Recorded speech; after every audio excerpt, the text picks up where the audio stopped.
तो देश में जहां एक तरफ आतंकियों के खिलाफ गुस्सा है, तो वहीं कुछ लोग आतंकियों को सीधे तौर पर डिफेंड करने की कोशिश कर रहे हैं। मौलाना अरशद मदनी अल-फलाह के चांसलर जावेद पर कार्रवाई को गलत बता रहे हैं। पूरा मामला क्या है, आपको इस रिपोर्ट में समझाते हैं।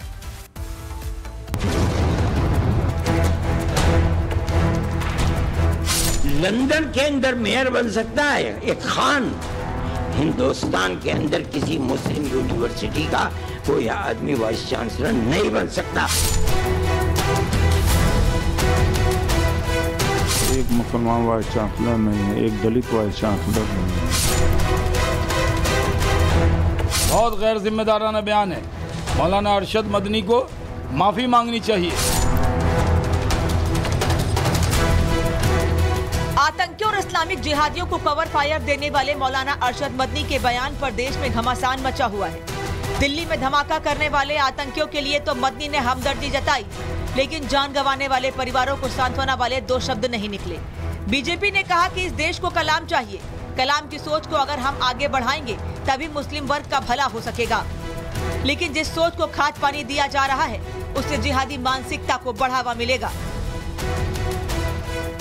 उनको मालूम होना चाहिए कि भारत का मुसलमान भारत का राष्ट्रपति बन सकता है, क्रिकेट हॉकी का कैप्टन बन सकता है, भारत का मुसलमान चीफ जस्टिस बन सकता है, भारत का मुसलमान एयर चीफ मार्शल बन सकता है, भारत का मुसलमान हर वो पद को पा सकता है जो भारत के संविधान ने उसको अधिकार दिया है। और इसकी बहुत सी मिसालें रही हैं, लेकिन ये कहना कि कहीं का वाइस चांसलर नहीं बन सकता, ये बहुत गैर जिम्मेदाराना बयान है। मौलाना अरशद मदनी को माफ़ी मांगनी चाहिए। ये मदनी साहब कतई भारत देश की तरक्की नहीं चाहते, समाज की तरक्की नहीं चाहते, और ख़ास तौर पे मुसलमानों की तरक्की तो एकदम ही नहीं चाहते। आज आतंकवाद के खिलाफ इस देश को एकजुट होकर लड़ने की ज़रूरत है। ऐसे समय में मौलाना साहब के ऐसे बयान साफ दर्शाते हैं कि उनको आतंकवाद को रोकने में कहीं कोई उनको इंटरेस्ट नहीं है, मुसलमानों को सही दिशा में आगे ले जाने में कहीं उनको इंटरेस्ट नहीं है। अगर उनको इंटरेस्ट होता, जो उनकी बातें अगर आप सुनेंगे, उनकी बातों में कहीं कोई तथ्य नहीं है। वो कह रहे हैं कि आज भारत देश में कोई मुस्लिम वीसी नहीं है, तो उनको जागना चाहिए। मौलाना साहब को ये बताना चाहिए, उनके आसपास के जो लोग हैं उनको ये बताना चाहिए कि आज भारत देश में कई ऐसी यूनिवर्सिटियां हैं, सेंट्रल की, स्टेट की, प्राइवेट यूनिवर्सिटियां, जहां मुस्लिम समाज के वाइस चांसलर्स हैं और वो मुस्लिम समाज को सही दिशा में शिक्षा देके आगे बढ़ाने का काम कर रहे हैं। भारत में मुस्लिम कई राज्यों में मुख्यमंत्री, राज्यपाल, केंद्रीय मंत्री के पदों पर रह चुके हैं। आज भी पुलिस और प्रशासनिक, साथ ही सरकारी नौकरियों में अहम पदों पर हैं। इतना ही नहीं, भारत के पहले शिक्षा मंत्री मुस्लिम थे। राष्ट्रपति जैसे सर्वोच्च पद पर अब्दुल कलाम और जाकिर हुसैन आसीन रह चुके हैं। फिर मदनी ने भला ये कैसे कह दिया कि कोई मुसलमान आज किसी यूनिवर्सिटी का वाइस चांसलर नहीं बन सकता? क्या बात है कि आज दुनिया का मुसलमान एक आदमी न्यूयॉर्क का मेयर बन सकता है। ममदानी लंदन के अंदर मेयर बन सकता है एक खान, हिंदुस्तान के अंदर किसी मुस्लिम यूनिवर्सिटी का कोई आदमी वाइस चांसलर नहीं बन सकता। और अगर बनेगा तो आदम खां की तरह जेल के अंदर जाएगा, इकबाल की तरह औलाद जेल में डाल दी जाएगी। आज देख लीजिए अल-फलाह का क्या हो रहा है,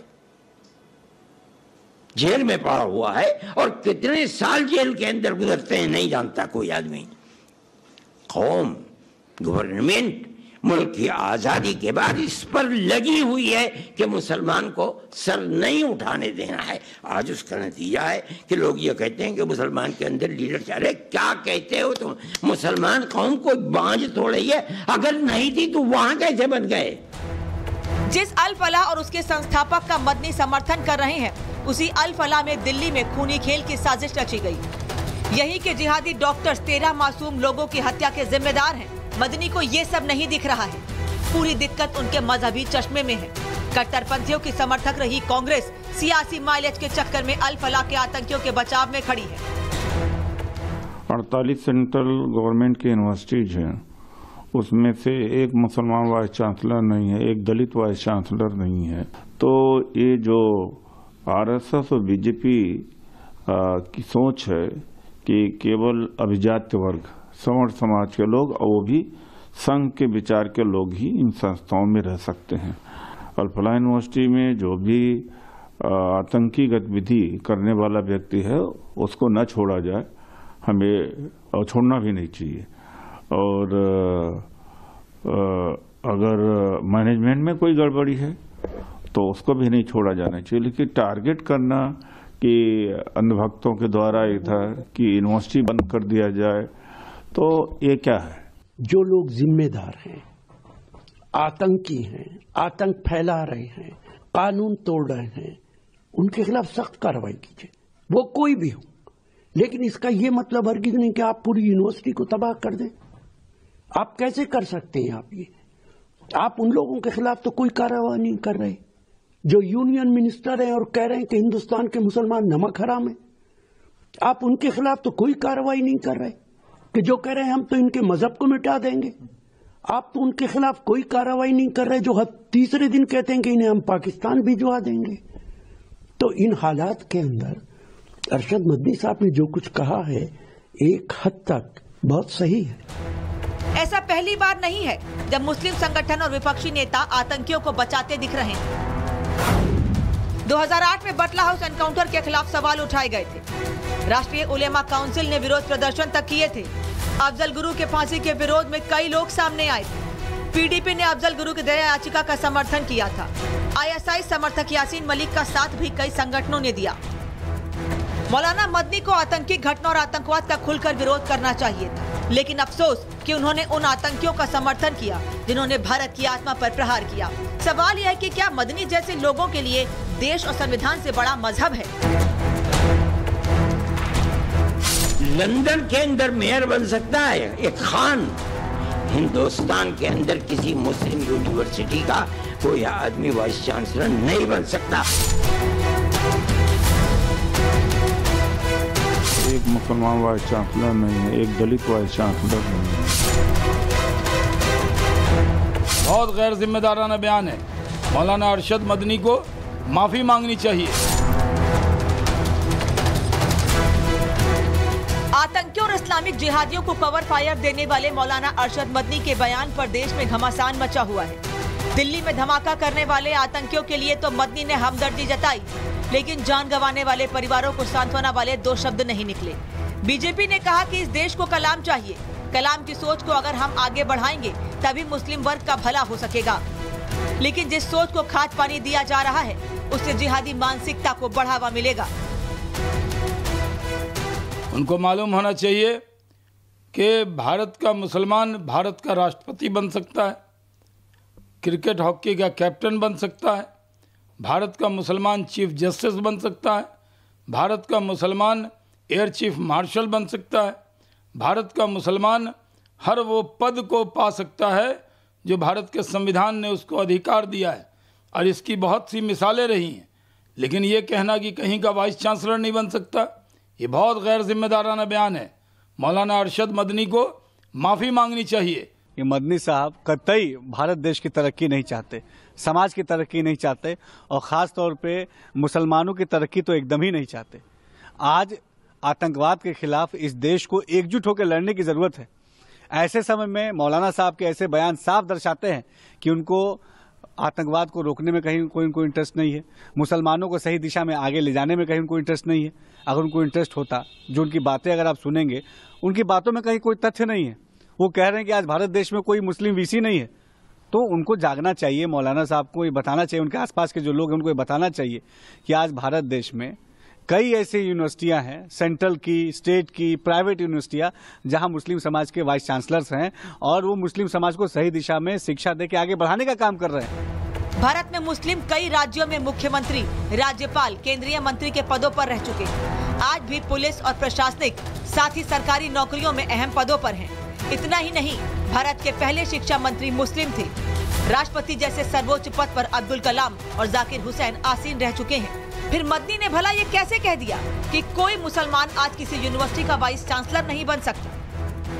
क्या बात है कि आज दुनिया का मुसलमान एक आदमी न्यूयॉर्क का मेयर बन सकता है, ममदानी लंदन के अंदर मेयर बन सकता है एक खान, हिंदुस्तान के अंदर किसी मुस्लिम यूनिवर्सिटी का कोई आदमी वाइस चांसलर नहीं बन सकता, और अगर बनेगा तो आजम खां की तरह जेल के अंदर जाएगा, इकबाल की तरह औलाद जेल में डाल दी जाएगी। आज देख लीजिए अल फलाह का क्या हो रहा है।